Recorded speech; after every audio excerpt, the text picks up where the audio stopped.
4 days don't waka come out for the month of May, and now we're into the business part of the month. Because I mean, I always think that the first few days in a month is just for you to actually get settled, and we're settled in the studio, bringing you another edition of the gliders. My name is Euphoria, and this edition promises to be revealing because we're going to take you deep into the world of analysis in football and in basketball, because yes, we have a special package again for you as the first round of the NBA playoffs is over.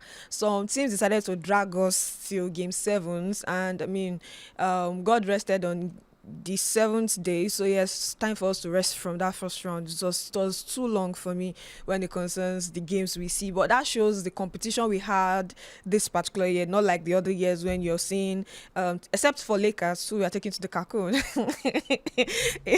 in the first round. Every other person put in a fight in the NBA players for the first round. So yes, all of that is what we're going to be bringing to you. And for the NBA, if this is not your first edition, or this is not your first time watching the show, you already know that we have a special package all the way right there from Boston in the United States, where we have a special reporter, or we have a correspondent there who brings us the entire package from the NBA. Today is not going to be any different, so stick around. If this is your first time, stick around to the end of the show and you're going to get everything you need to know about the next round, which is the semi-finals of each of those conferences when it concerns the NBA playoffs. Like I said, my name is Euphoria and this is the Gliders. And yes, if you've not subscribed to this channel, please subscribe, turn on the notification button so that you can know when we are live again on this show, and of course when there are other shots that will be dropped for you.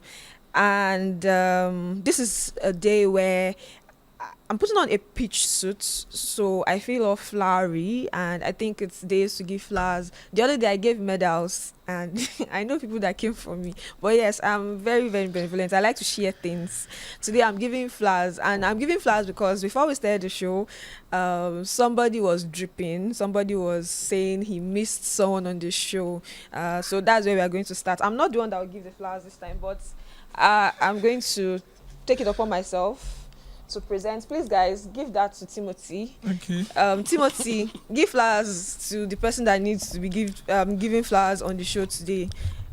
You go ahead. I hand over the mic to you. Right. I know it's not me anyway. Thank you so much. Anyways, you you're supposed to get your flowers too. No, you know why I'm saying? Hand over. Okay. Don't worry, we'll get there. So the last episode, Mikolo was not around then. You know when you're used to someone and Are you sure you're not in love? But you give it. I'm just. Joe, what do you mean? Is that why you're giving me? Give me flowers. In other words, I'm the odd one out. I shouldn't be here. Take your flowers for the vibe you bring to the gliders, for the fun, for everything, the analysis, the swag, the fashion 15 sense, titles everything. and 14 pick up between them. Thanks, guys.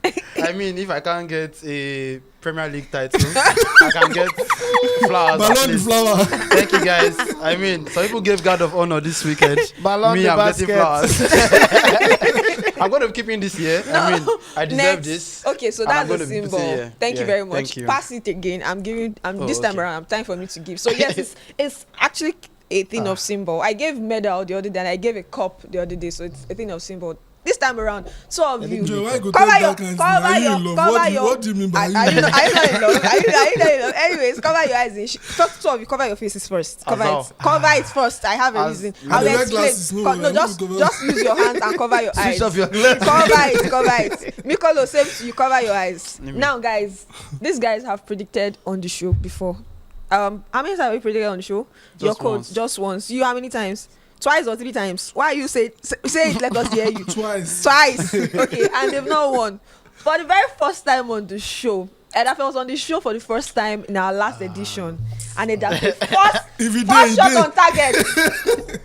First shot on target, and he had the winning code. So if you played Edafe's code, congratulations to you. Well done. Go. He was so sure about himself. Boom. He was so sure that he was He reading did. out. He was not waiting for us to call out the codes on the screen or display it on the screen. He was reading out the code from his head because he knew what he fits. If you didn't dare, you didn't dare. Anyways, guys, Let's go. Boom. you've already seen the people in the studios, so you know the people that I'm going to be handling today. So yes, wish me luck. Anyways, talking about I never received my flower. First of all, I want to thank the Lord. Ballon d'Or, my governor, my commissioner, my chairman. and I want to thank my wife as well, and that and My my wife children and my as well. girlfriend.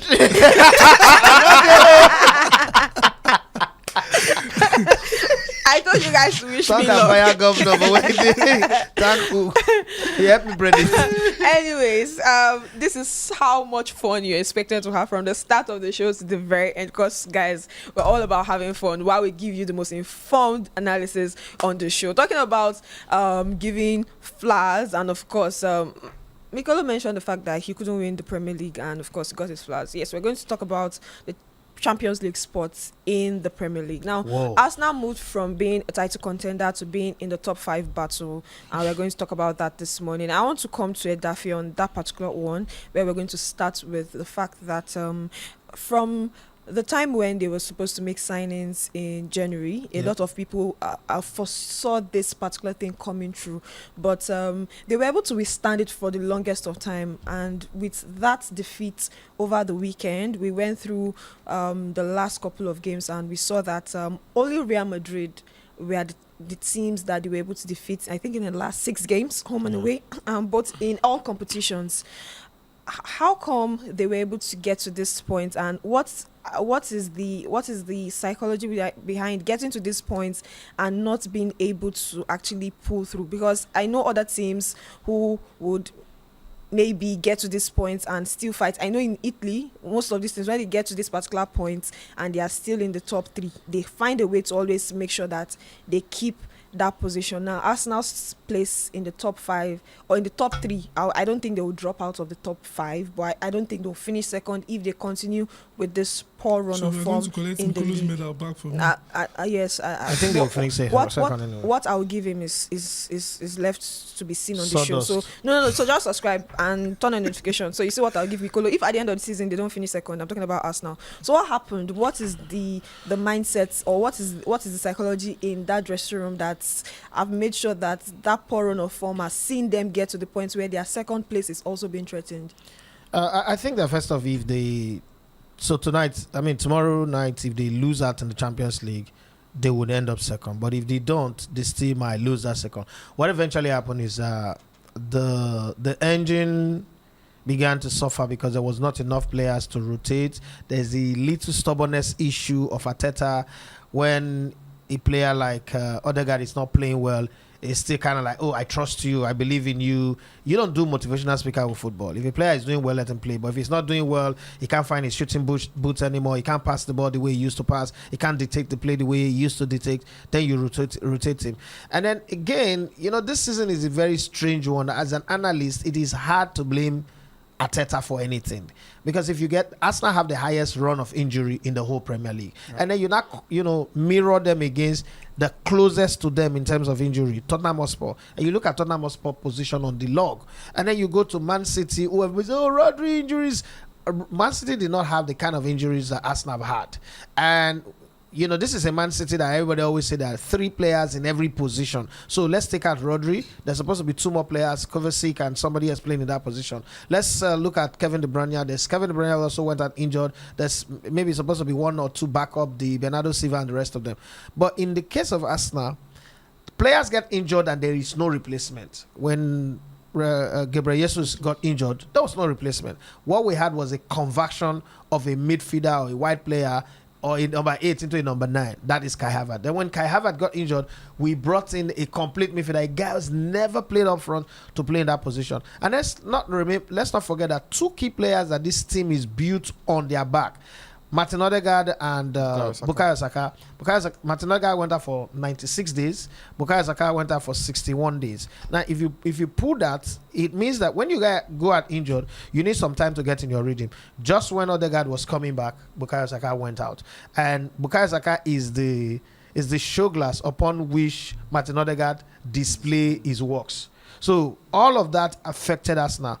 I would on one hand blame the team that there are some games that they've lost tactically, because if you prepare against Man City and beat Man City 5-1, you beat Real Madrid on the way 5-1, then there is some juice in this team that you can squeeze and get something. How is it that you lose to West Ham, Aston Villa, Fulham, Bournemouth, and the rest of them? So when you start losing to this team, and this is not me diminishing them, I still don't think that English league is the best league in the world, because look at the way Arsenal have been poor. They're still in second position. There's no league in the world where Arsenal will have that kind of, where a team will have that kind of poor run and still be in second position. I agree that their second position is threatened now. The mere fact that they are still going to play in Champions League next season with the amount of drop points that they've had this season tells you that there's something deeper to look at in the Premier League.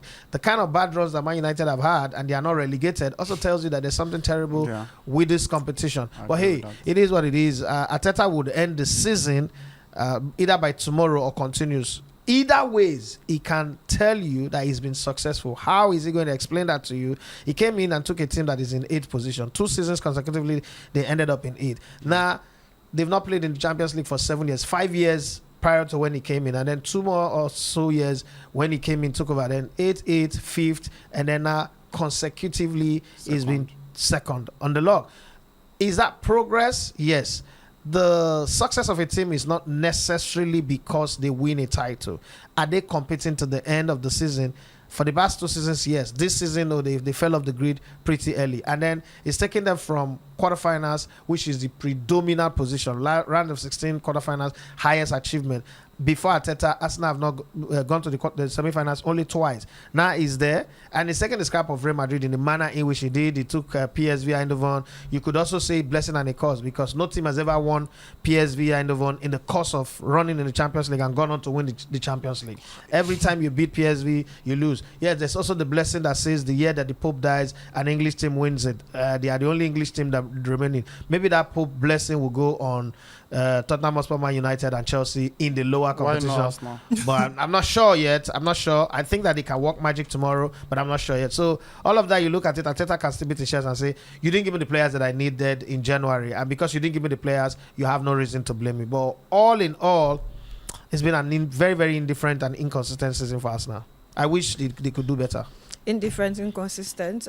Talking about Arteta, I want to shift our spotlight to other leagues and look at managers. So today, our talking point is mainly based on coaches. Now, why I'm talking about this is because I'm bringing my satellite or my torchlight to the Spanish La Liga, and I want to quote a very famous Valencia fan, Cerebrone, on this. Now, Cerebrone said, quoting him verbatim, said, "We were level on points with 20th placed Real Valladolid when Carlos Caberon was hired. 12 points, 19th, 2 wins in 18 games. 16 games later, we have 42 points. We are 12th, 2 points off 8th, and 4 points off 7th. Don't ever tell me that coaching doesn't matter." And this is where we are going to shift our conversation to, and I'll come to Timothy on that, because he was the one who brought up this conversation initially when we were talking over the weekend, and he mentioned the fact that Roma and Claudio Ranieri are having a very, very impressive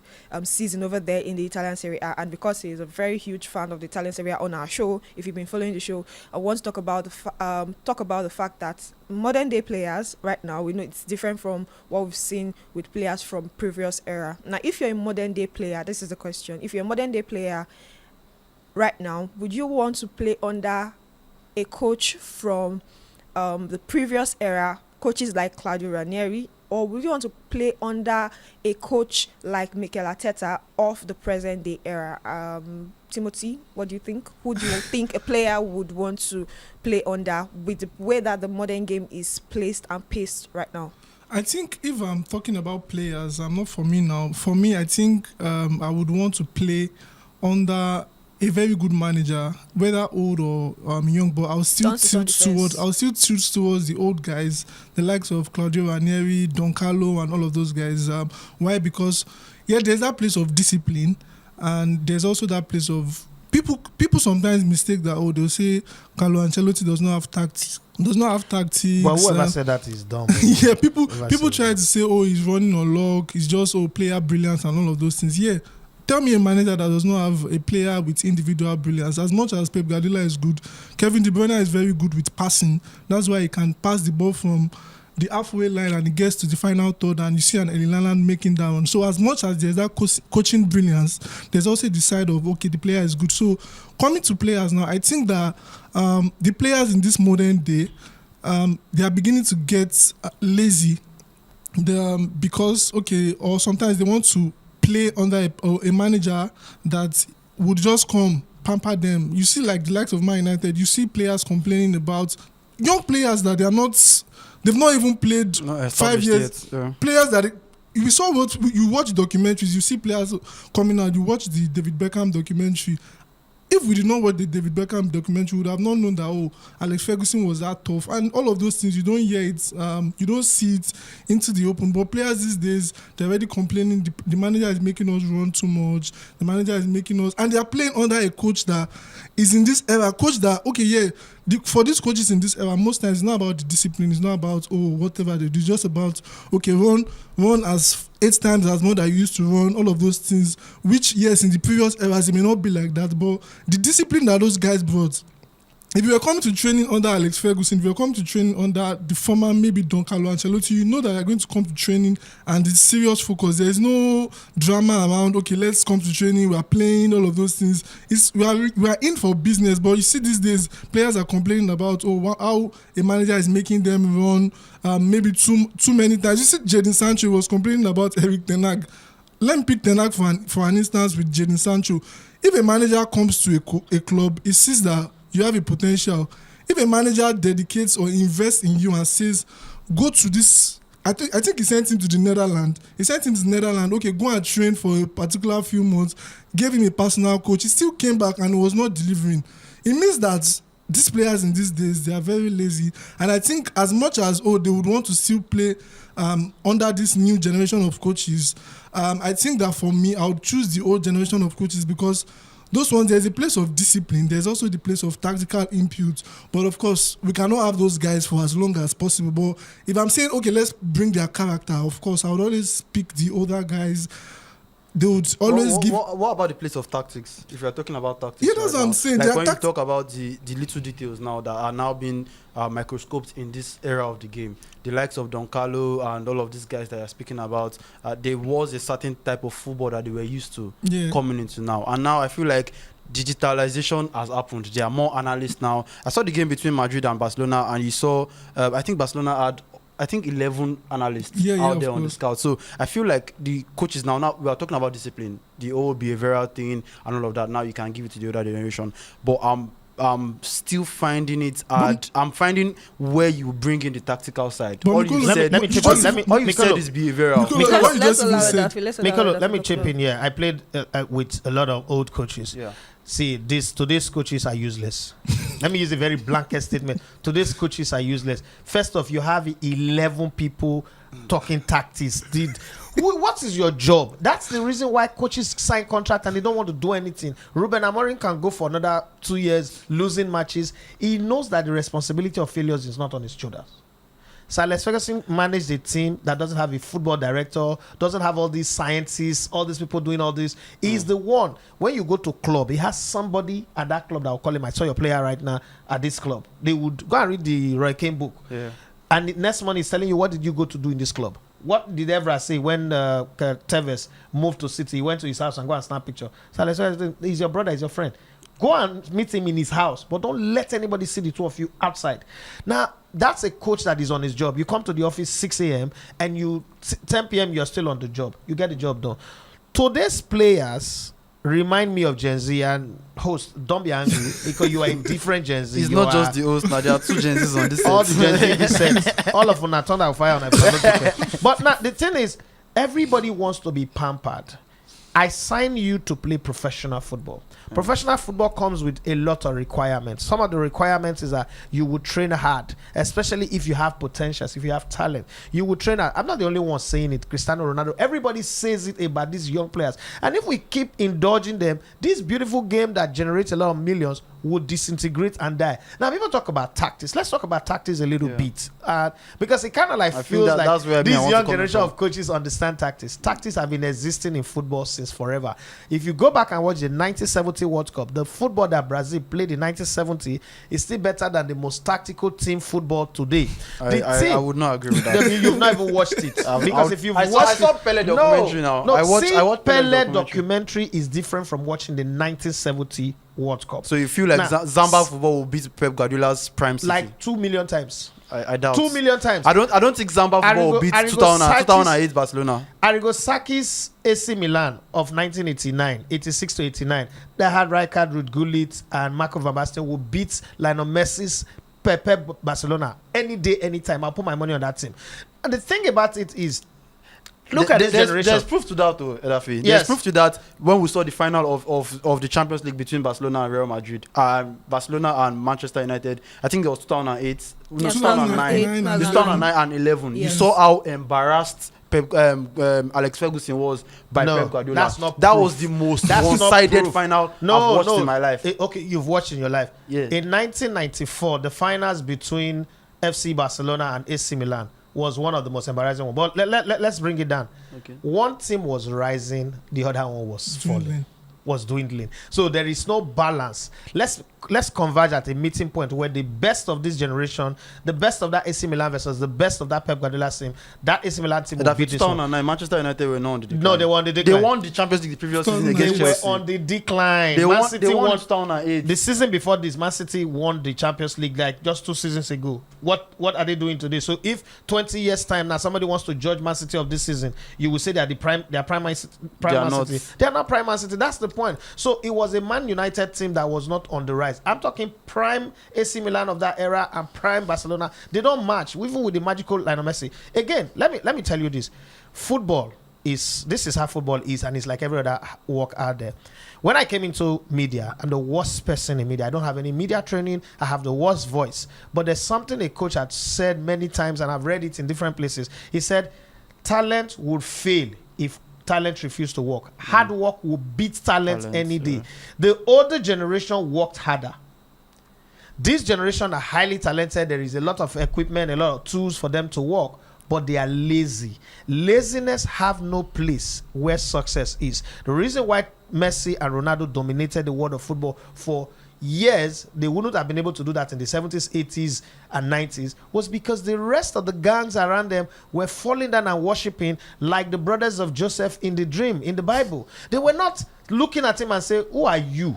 Why would you dominate for so long? There's nobody calling the shot. There's nobody looking at Ronaldo's face and say, no, you can score goals, but I will take you out. Everybody just coming to the party, happy to earn big money, doing very little work. They soft work and whatever you call it. So even with tactics, remember that all this one we'll talk about tactics. What is tactics? I put you in information and I tell you this is how the opposition is going to play. This is where they will hurt us. This is where they will hurt us. And then I'll give you the key. I'll give you the key to open them up. Now, you go into that field and you refuse to.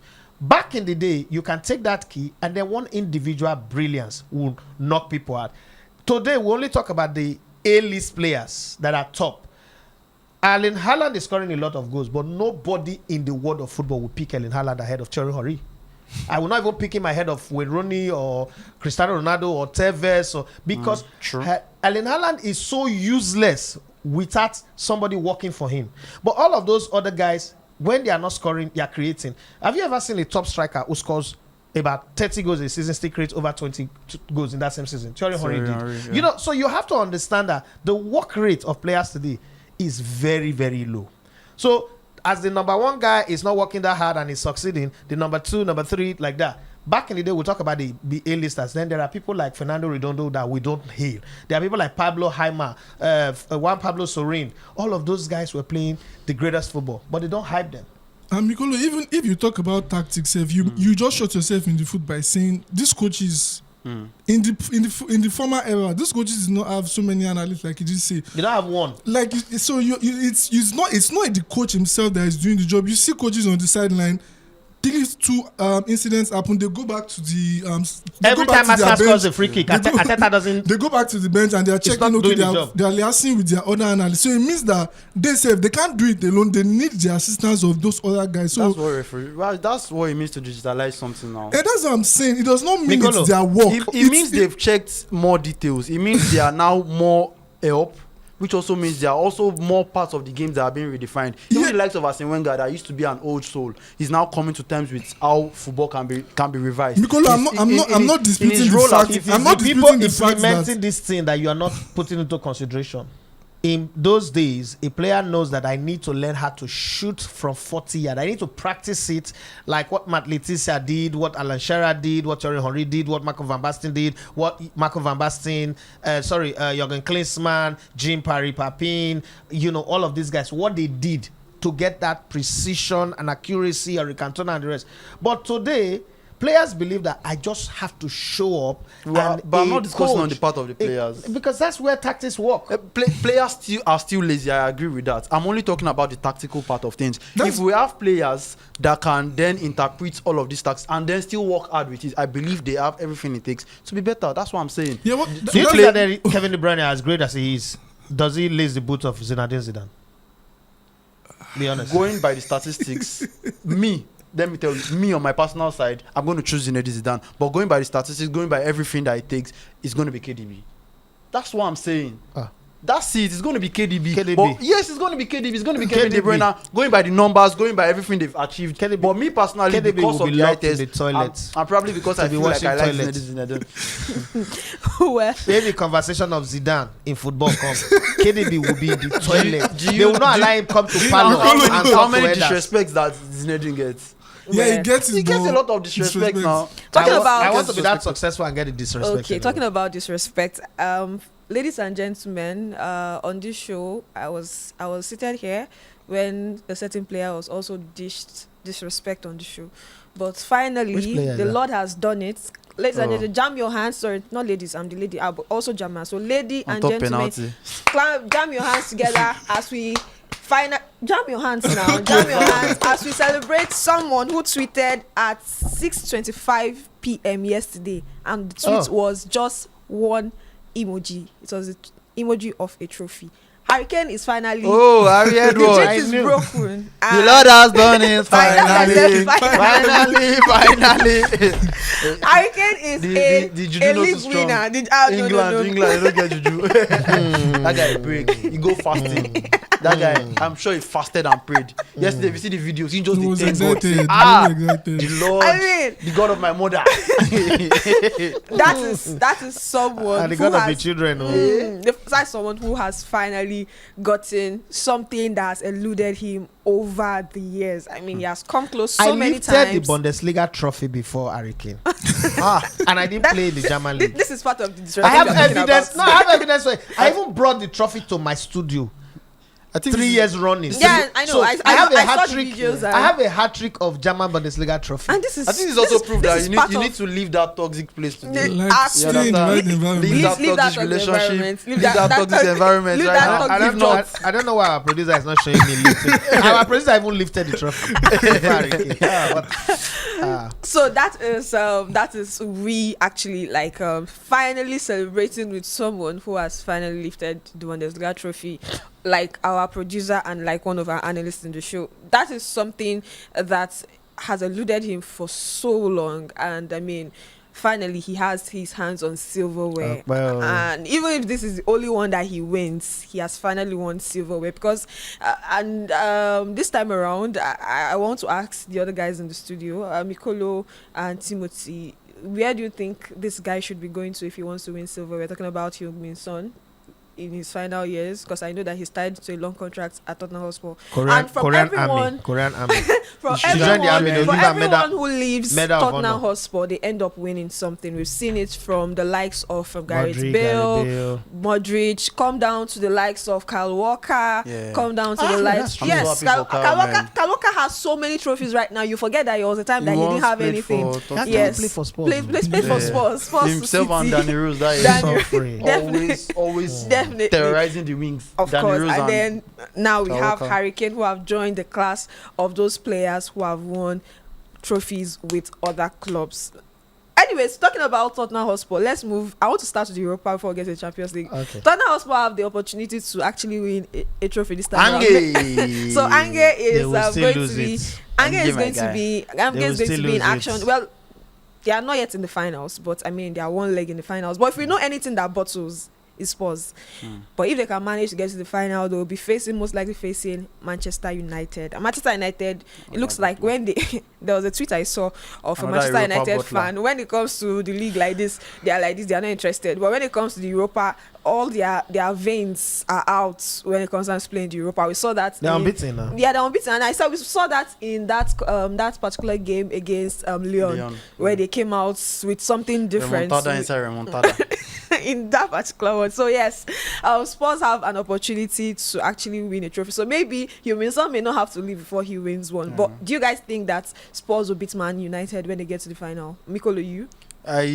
I don't know. You don't know what to expect. That's the thing. You don't know what to expect with these two sides because they are as inconsistent as they can be for both sides, and they're also brothers. Bottom half of the table. Both Shangidi and languishing. Shangide. They are both in the relegation battle, 14, 15, and all of that. So they are both close, and The also bad twins they're also looking for a of back this door. season, actually. They are both looking. They are thieves looking No, for back door to the Barca, Champions League. They want to sneak in Like their a way. thief in the No night. pass Morocco, enter Spain. They want to.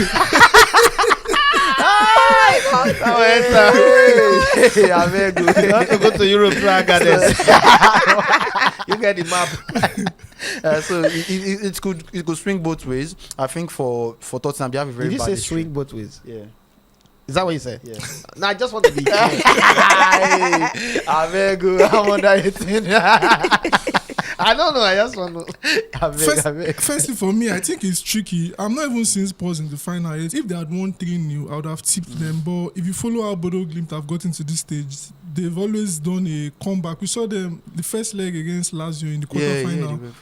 In the quarterfinal, Yes. they had a run where it looks like they were out. Before Lazio, they also faced a very, very tough team, and they found a way to knock them out. I think at home they are always very, very solid, and it's the Europa League. They could score 2-0 in the first half, and we know how Spurs can Like be I said, it's shitty. Spurs. So Yeah, they can always Spurs- they've lost James Spurs- Maddison to injury now. It's looking more difficult, and you don't expect that. But if they eventually get to the final, I think that, I don't know, but I just feel like somehow, some way, there's that favor that would want to tilt towards Manchester United. Manchester United are bigger than Spurs in terms of pedigree. So I kind of feel like And that's And the they've won notion. it before. Yeah, that's the notion I Won have. in That 2017. that's the notion I have. That if United and Tottenham get to meet in the final, there's that kind of Ojo kind of thing we go tilt towards Manchester United. So, but of course, But Bingage wins things in the second season. So we're counting on that luck. I'm They only can wins win. When you in the say first we, season. when you say we, explain yourself. I'm not with you. Bingage can win now, hopefully. Okay. But then Manchester United know how to turn up in some big games, just like how Chelsea turned up against And then they Liverpool have the yesterday. luck of You The know. Chelsea turned up. Or There's- Liverpool Yeah, no. got off the pedal. No, we've won small, the league small already. teams when they face very bigger teams, they always tend to put in their Jesus best. Christ. So the Oh likes of my Manchester Lord. United Chelsea and is a small Chelsea team and now. Tottenham, and There's no They worry. have- they have the luck of- See, no, they have the luck the end of the season. Everybody's going to be dropping their trophy on this table. When we get there, we'll cross. Chelsea, Don't small worry. team. Just small team. the whole Let's Chelsea. go. This is how Chelsea Let's has go. gotten. That somebody Let's will come go. and be using conference league to threaten somebody in Conference, the someone semi-finals. has won the Champions League, won the Europa League. Well, Now tell the me, Conference League. Chanugi, Somebody has not won imagine. it. Because it's a small trophy. Don't worry. This is my problem, Don't and I worry. think that this is The arrogance of this is- Arsenal I fans. sure No. that It they- is Chelsea not fans arrogance. are It's shameless. High I to the feel like heavens. Don't there's worry. contest to a lot of things, and Okay, we're give us always contest. we're always Give us avoid- the contest to 20 years of not I've winning any time. edged You're now, arrogant and enough. if a way make I talk now. Oh, yeah, talk, chill. talk, Nadu. So there's this thing that is currently happening where the people say that if you win the Conference League, you win the Europa, you are having a better season than somebody in the semi-finals of the Champions League. I agree. Technically, it's not so. It's not just about silverware. It was you that said that you are shooting yourself in the foot by saying this thing. Before you already said progress is not in trophies. Now when you're talking about Champions League is the best teams across Europe. Yeah. So basically, if there are Final 32 four. teams, if there are 32 36 teams, now. if there are 36 teams in the Champions League, You are in the Europa, you are probably 100 and something. You in the Conference League, you are 200 and something. So if you are winning, How do we go if from you are- 36 to 100 and something? Yeah, No, it's calculating. You know, for in the Europa, there's 30 something. how many teams are in the Europa? 36, so 36, that's 70 something or 72. 60 something. Depends on That's the range. 72. That's Plus 72. the next So how set. do we go to 100 and Wait, something? now this next set.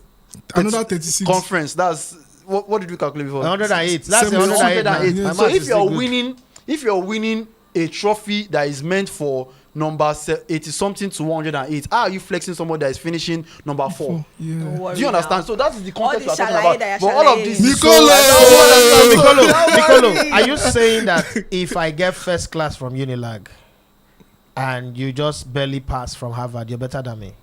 if I finish with a 2-1 in Harvard, No, Strong or 2-1. in Colombia, if I finish, Strong 2-1. if Now, I where finish do they with always finish Harvard, now? if I finish with Harvard Business School with a first class, and you finish from, I don't want to insult. No, say anything, But you say finish anything. from a college of education in Nigeria with a first class, we are not the same. Did they get first class for College of Education? We are not the Yes, same. no. Or if you finish from Apoli with a first class, apologies. I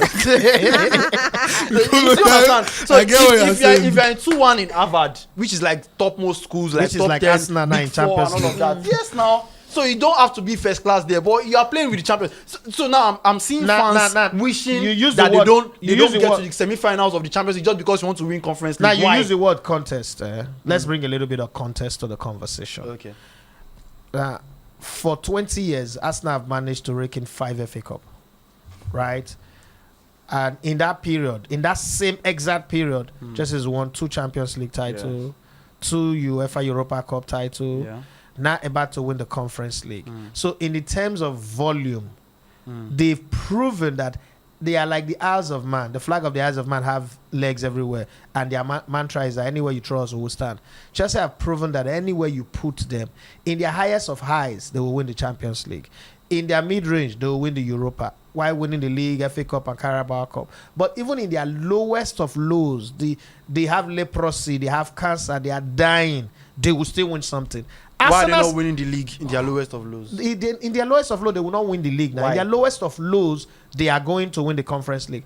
Arsenal, on the flip side, the golden generation of every team across Europe have won the Champions League. Arsenal's golden generation have come and gone without winning the Champions League. Got to the finals of the UEFA Europa Cup against a dead Galatasaray, lost. Got to the finals against a Barcelona team that was dwindling with Frank Rijkaard, lost. And in that same period, Chelsea have been to finals and also lost, and then now come to win. So in the ballpark of that contest that you ask us to talk about, you would see that an Arsenal fan should not, I'm an Arsenal fan, in any way banter Chelsea We're for discussing anything. the season in when review. we're discussing the But- season but- in but I review, think that- I think that for Arsenal fans, if we're even going to compare now, like if you look at Chelsea from the last maybe post Conte era or post Tuchel era, you can't say that okay, Chelsea have been on the uprise. Though you have said they are in their lowest and of lowest, but they are still competing. But I think I agree with Mikolo because, to be very honest, the Conference League is not something you take pride in. Why do we not rate Mourinho as much as we used to rate him when he contended? Who did Roma lose to when? Was it West Ham? Where was he in the Conference League? I'm trying to remember. he won the Conference League. Yeah, that's what I'm saying. So we did not praise him so much when he won the Conference We League. praised him too much, so no need to praise him. Well, that's actually As true. But compared I to the think Champions the League, Conference League is too low to brag with against to a team leverage that against a team finishes. that is beating And the of course, champions Arsenal of are the just Champions getting League. their groove back. Here, we know that in the previous years they've not always competed at the highest level, but in the past few seasons, finished second consecutively to a Manchester City side that we know that no that team dominated all of these no guys. team defeated Madrid, won the treble, won the Club World Cup, won the Super Cup. Like they were so dominant Timothy on that front was the biggest club in London. in London. Who's the Okay, biggest club in London? Arsenal are the pride of London. So Who's the biggest club? That's I think Chelsea, of course, because of they've won more I rest titles. my case, man. Which All more right, titles? On your talking lordship. In, More in recent titles. years. In how many years? What more titles? They don't have more Premier Leagues. Arsenal has won the European Cup twice. With how many Premier League have Chelsea won? 6. Oh, wow. They are struggling bottom Man with City don't Burnley, knock them. Newcastle, Sunderland, and all of the likes. Ah. They are not a big side. How many Premier Did you League see has yesterday? Arsenal won? Palmer just going into the top 10 of their highest goal scorers with 37 goals. In Arsenal, will probably be top 50. Oh, Is that a big club?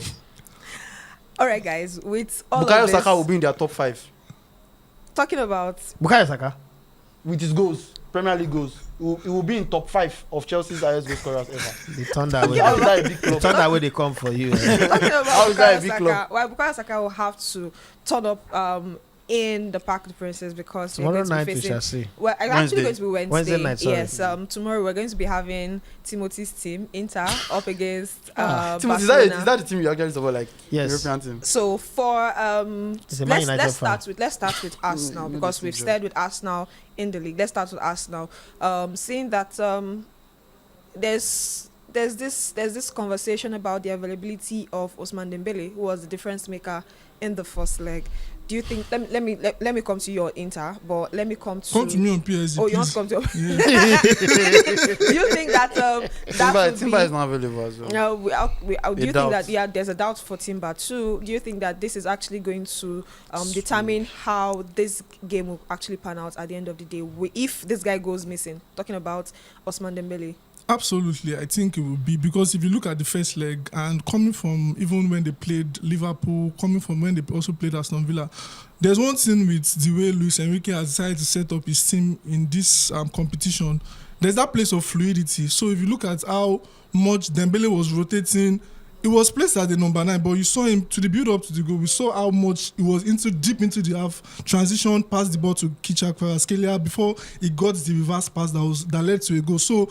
So many instances, it was on the left wing, it was deep into the half. If you look at his touch map, that's how much of fluidity he brought into the game. And you saw how much it also helped the likes of Hakimi, the likes of Nuno Mendes to actually transition most times when there is the base of probably Vitinha and Joao Neves. So I do think that if Dembele is missing, of course, it's not going to be it's not going to really rule them out, but I feel that it would really affect something in the way Luis Enrique's team set up. Who is going to come and give what Dembele does?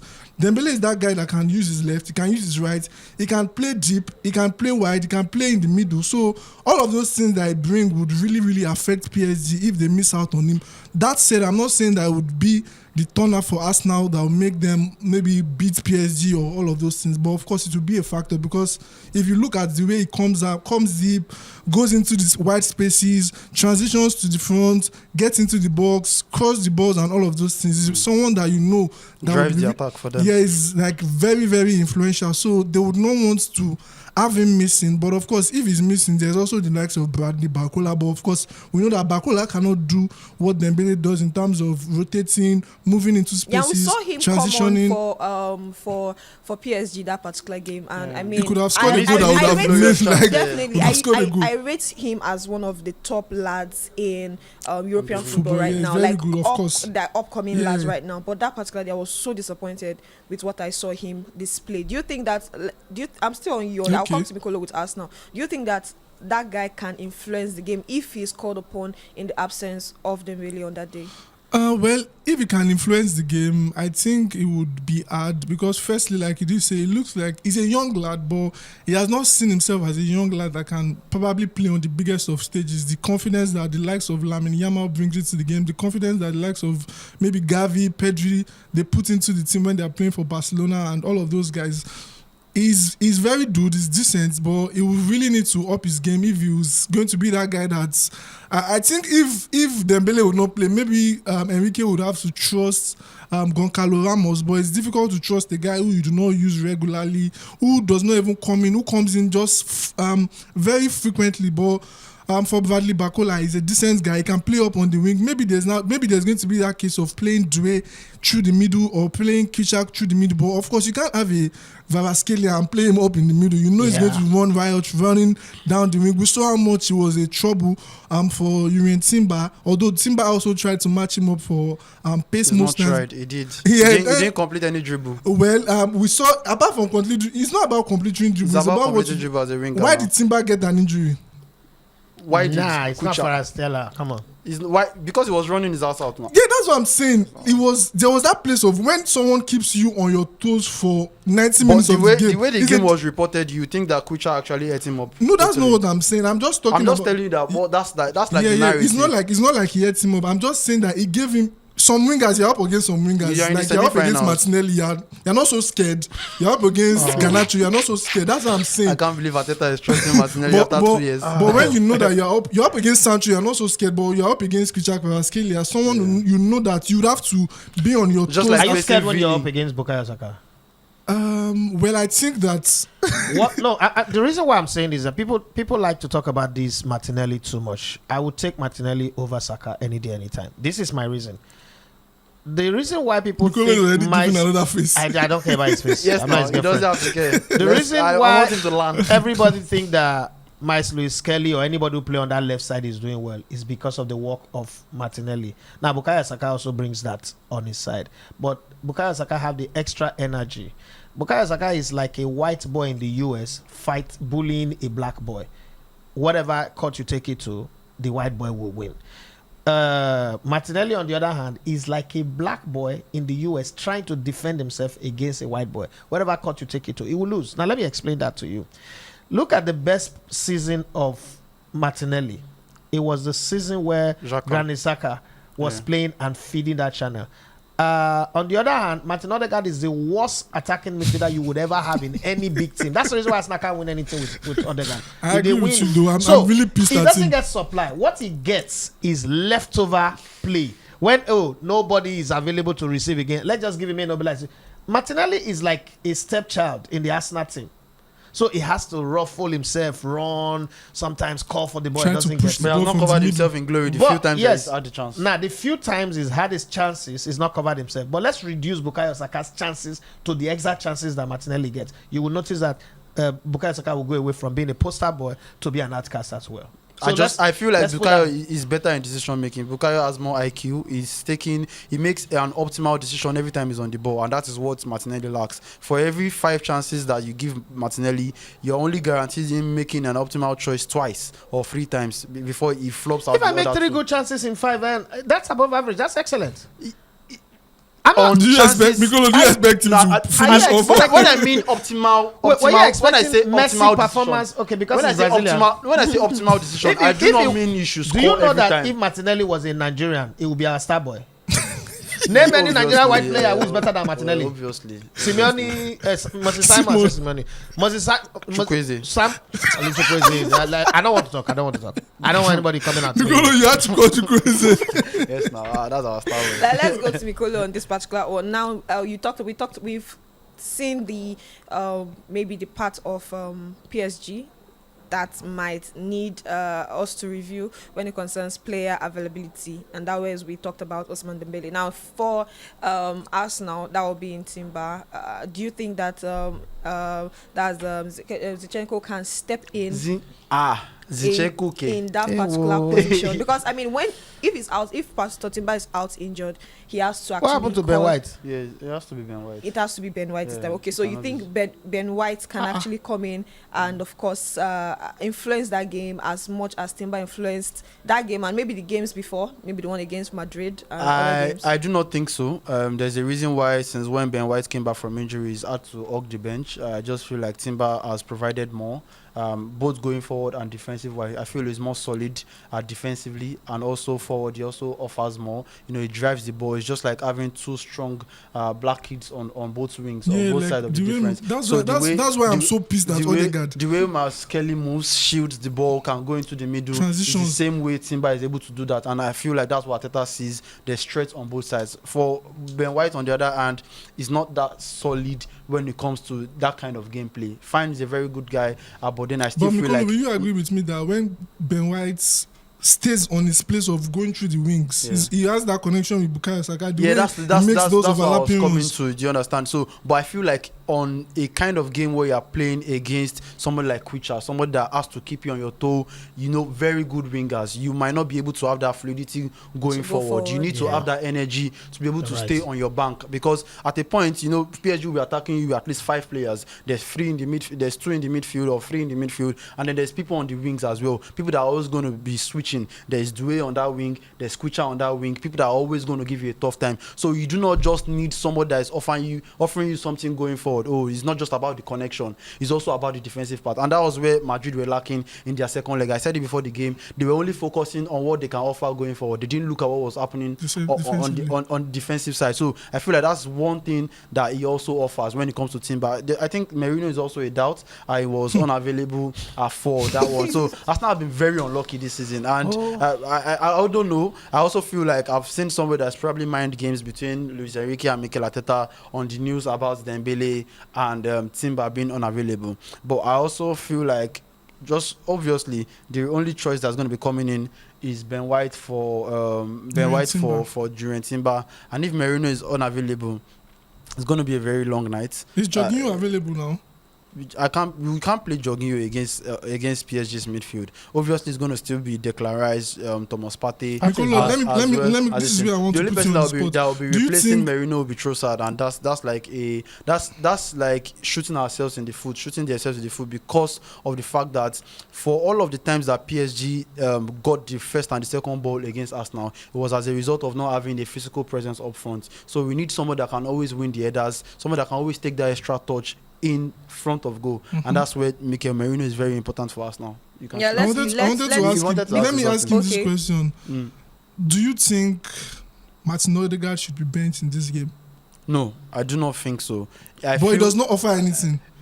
So the thing is, I don't think he should be benched. I just feel like Arteta should know when to take stern decisions. I do not think there is a replacement that can. What do you mean by stern decisions? What do you mean by stern decisions? When the game is not going, but when you don't start on that note, that's what I feel. Okay. If you're starting on the note and you feel like he's not giving his best, so 35 minutes into the game, you can take him out. Second half, 15 minutes. 50, that's what I'm saying. 50 minutes in the game against. So if Arsenal is one, let's say Arsenal they are 1-0 down in the first half.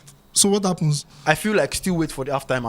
I'm bringing one area. Okay. See, let me even tell you, I had a very big decision. I had a very unlikely take in the first leg against PSG. I personally, as a coach, I would have brought in Ethan Nwaneri for Odegaard, and then I was going to bring Bukayo Saka to the 10 because all Arsenal needed in that game was someone that can take an extra touch. Anybody in midfield that can take an extra touch, and that's why you saw Bukayo Saka to the 10. Yes, how Miles Lewis Kelly was able to change that game and he was able to also create chances was the fact that he was not in a hurry to drop ball. For Odegaard, he doesn't have the physical strength. He doesn't have strength to be able to shield the ball. He wants to take and drop. Same with Declan Rice. That is why Partey is very important. If you are able to take that extra touch, you are limiting the press of the PSG midfield. For all of these runs that you guys feel like the PSG midfield has, is they have Bukayo Saka, Thomas Partey and Miles Lewis Kelly in that midfield, players that can take an extra touch and beat your press. Arsenal will create chances. See the chance that Martinelli missed. It was from just a little genius of Miles Lewis Kelly taking the ball and not just passing once. If you pass once, there are like 3 men on you that are willing to take that press. But take that pass, make that one touch and just run into space. It's as simple as that. So you need press resistant players, and that's where the likes of Bukayo Saka, the likes of Thomas Partey, the likes of Miles Lewis Kelly, and also Timber. But can it get better than the way Vitinha and Joao Neves are like badly press resistant in midfield for PSG? I feel like the Thomas second half Partey against Aston Villa, what happened? Bro, that's in the second half, Arsenal got a solution now. It was because they already considered that goal. Arsenal got a solution to the whole thing. You could see like Miles Lewis Kelly was really coming into the midfield to take that extra touch. And there was an Odegaard who could not turn up. Do you understand? Yeah, Odegaard was not if there. Odegaard will not turn up, we're very sure that the game between Inter Milan and Barcelona, we're expecting fireworks at the San Siro, and that particular one is going to be brief. I'm just going to go to you on that particular one, Timothy. We talked about the fact that they're talking about the fact that Inter Milan have solutions to everything that Barcelona can throw their way.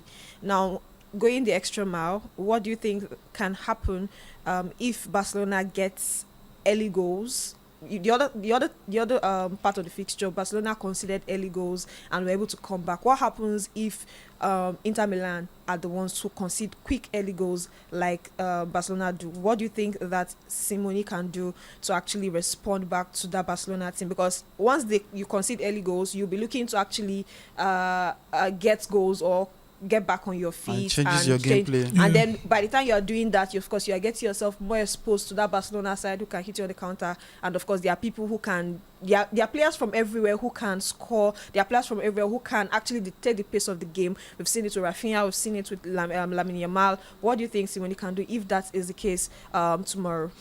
Firstly, if Inter gets to concede the first goal, it's going to be difficult. But in terms of solution, what I think they would need to is there's a way they would have to play to match the eye-line of Barcelona. As much as we try to say the eye-line of Barcelona, they look very, very good. They've been vulnerable in many cases. We have seen them in recent weeks against Celta Vigo. We've seen them against Inter the last game. We also saw them against Real Valladolid in the last game. As much as you can be strong on that eye line in terms of coming out very, very high, I think where they would have to play to the strength is Inter would have to play so many long diagonal balls. Forget all of those playing from the back and all of those things. You can't match Barcelona for it. You'd have to use your strength of playing those long diagonal balls. You have wing backs, the likes of Denzel Dumfries that can make runs. I do not know if he's going to stick with DiMarco, but I still feel like DiMarco would start. Maybe Carlos Augusto now comes in the second half. I don't know, but you'd have to trust those guys. And those guys are very good crossers. Denzel Dumfries is a good crosser of the ball. DiMarco is also a good crosser of the ball. So you'd have to play, and they would have to be watchful of the eye line, try to be as much as they are trying to go into those spaces, you'd have to watch, but they have to keep trying it till it works. Of course, that was what Lamine Yamal did. He kept trying, and something just happened. So for Inter, long diagonal balls, rotation of their centre backs, also the likes of Acerbi. Pavard is back, thankfully.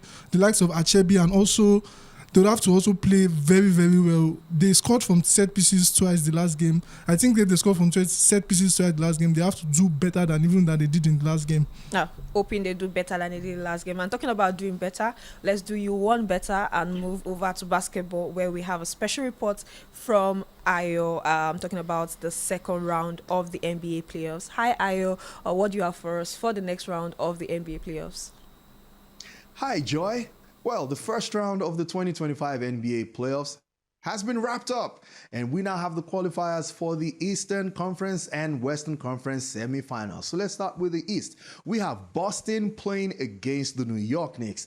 That is going to be a big one. But you see, Boston is one team that has equal fire on both ends of the floor, because their starting lineup is great offensively and maybe even greater defensively. Everyone can defend from 1 through 5. And so New York would have to do something we've seen a lot of, from them this year, which is playing extended minutes to the starters. These guys may have to play 40 minutes a night.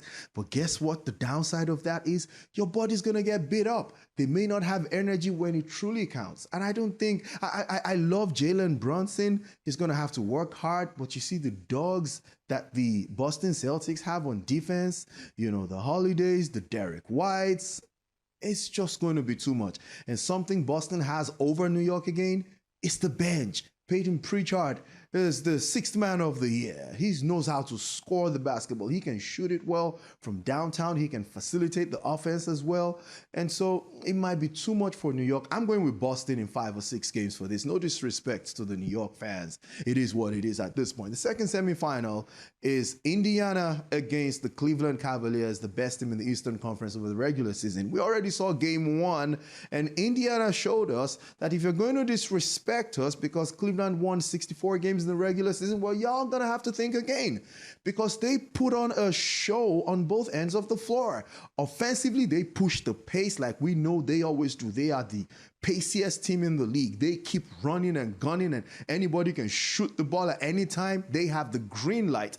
Defensively, they turned the heat up, and so the Cavs could not find any much joy. Donovan Mitchell, even though he scored 30 plus points in the game, he shot 1 for 11 from downtown.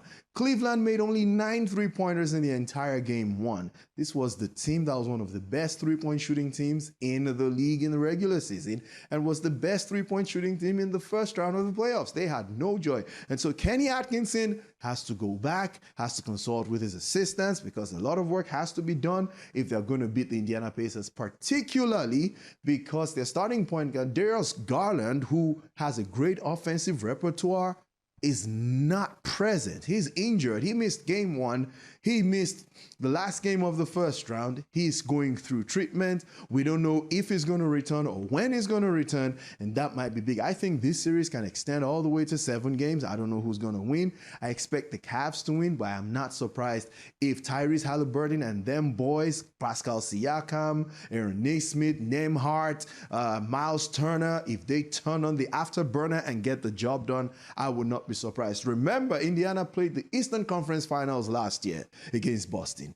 That should count for something, shouldn't it? Yes. Let's move over to the Western Conference, where it's going to be the battle of the MVP candidates. Nikola Jokic and the Denver Nuggets will be facing Shai Gilgeous-Alexander and the Oklahoma City Thunder. Holy cow. Listen, SGA did not have a good first round by his own standards. Shot the ball poorly in the first 3 games, managed to have a decent shooting game in game 4, yet they won. They won by such a wide margin. But now if they're going to beat Denver, he needs to step up offensively. Defensively, they don't have problems, especially on the perimeter. So Jamal Murray of the Denver Nuggets will have his work cut out for him because he's going to be going up against Luke Dort, who's arguably the best defensive perimeter player in the game. Maybe the only other person I can mention in that category has to be Dyson Daniels of the Atlanta Hawks. That is going to be brutal, okay? And of course, we know Nikola Jokic. I don't think any one individual can stop him when he gets rolling. But you know how OKC has done it all year? Isaiah Hartenstein, Chet Holmgren, they would take turns guarding the big man and force other people not called Nikola Jokic to try to beat them. That series may go 7 games as well. This is going to be a true test of OKC's credentials as real title contenders because Denver is going to be a hard nut to crack. But one advantage I'll say that OKC has over Denver is the bench. They have a deep roster, and these boys can play. I'm talking of guys like Aaron Wiggins, guys like Alex Caruso. These are hustle guys who bring the energy on both ends of the floor. It's going to be an exciting series. Another point to note is Russell Westbrook is going to be a homecoming of some sort because now he's going to be facing against the franchise where he began his NBA career. Let's move on quickly to the second semifinal. This is intriguing. Golden State Warriors against the Minnesota Timberwolves. The Timberwolves did not have a lot of joy in the first round because people didn't think they could beat LeBron James, Luka Doncic, and the Los Angeles Lakers. Not only did they beat the Lakers, they sent those guys to Cancun early in only 5 games. Make of that what you wish. Antman was a man on a mission. Julius Randle, even Rudy Gobert. Rudy Gobert became prime Shaq in Game 5. That was exciting to watch. But now they face the baby-faced assassin in Stephen Curry. They face playoff Jimmy in Jimmy Butler. And they play one of the best defenders in the last decade, Draymond Green. And with Buddy Hield scoring 33 against Houston in Game 7 in the first round, man, it's going to be a battle, okay? Antman, remember, he's knocked out Kevin Durant from the playoffs. He's knocked out LeBron James from the playoffs. He's coming for Stephen Curry next. But now he knows he's not only going to face Steph, he's now going to have to face Jimmy Butler. I already mentioned Draymond Green. It's going to be an exciting series. It may go 7 games. It may be less than that. But you see, the way Houston defended against Golden State, Minnesota is not going to defend that way. And so they're going to have to do a lot of work guarding Stephen Curry. Already, Curry this year and the Golden State Warriors, the 4 times they played against the Minnesota Timberwolves in the regular season, they had a 3-1 record. That should count for something. Guess what? They did all of that without Jimmy Butler. That might be a Golden State win. And somehow these old guys are finding a way to churn out the wins and get back to the summit where they're used to playing. So it's going to be an exciting conference semifinals. And I will be back after the conference semifinals to give you a review of that. And we look ahead into the Eastern Conference Finals and the Western Conference Finals. Thank you so much for watching. It's back to you, Joy. Of course, if there's any line or that's any matchup I'm looking for, is definitely that particular one between the Golden State Warriors and, of course, the Minnesota Timberwolves. Not because the GSW is my team, but the fact that Antman is one known to take down NBA giants. He has taken down Kevin Durant in, like Ayo said, taking down Kevin Durant in an NBA playoffs. He has taken down and sent LeBron James to the cocoon. And this time around, of course, and this time around, he is out for the babyface assassin, Waddell, Stephen Curry. He's going in the way of Arteta. He's saying, "Bring me Madrid." Oh Lord, you have said that. Don't go and jinx this boy. Don't go and jinx this boy. Bring me the GSW. Okay, when it concerns, so if anything happen like this, maybe it is Mikolo that going to. No, Mikolo wants to jinx. Now go play out.